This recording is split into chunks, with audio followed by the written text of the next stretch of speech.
In 1 Corinthians chapter 3, verse 10, Paul writes this, "I laid a foundation, and someone else is building on it. Let each one take care how he builds upon it." It was the summer of 2003. I had just finished my first year of seminary, and for the summer, Christy and I spent it in Branson, Missouri so that I could work for her father, Terry, who owned his own construction company, building form walls and foundations for houses. Most of these homes were built in the Ozark Mountains on Table Rock Lake. I knew nothing about this type of work, so I received an education that summer. I would go out with Terry as he would measure and lay out footings for the form walls, how he would tie them together with locks and keys and then mix and pour and shovel the concrete and then finish with the flat work. My main job was to carry the form walls in and out of the hole and to shovel the concrete out of the truck into the form walls. 4-foot, 8-foot, 12-foot form walls, up and down. I wasn't his only worker. He would oftentimes employ a few guys who had just been released from prison, so I received a very diverse education that summer. And on some jobs, the terrain was too steep for a regular concrete truck to get into, so we would use a pump truck. And on those days, I remember this very vividly, he would walk around singing the old song, "Help Me, Rhonda." In the winter months, he would routinely sing the Merle Haggard song, "If We Make It Through December."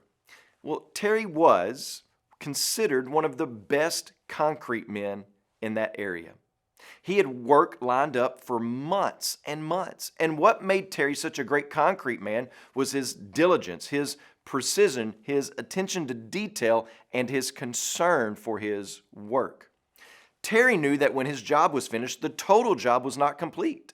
The framers would have to come in and do their job, and then the electricians and the plumbers and the sheetrockers. And Terry was very aware that if he didn't do his job right and with care, then those other guys would have a more difficult time doing their job, perhaps even compromising their work.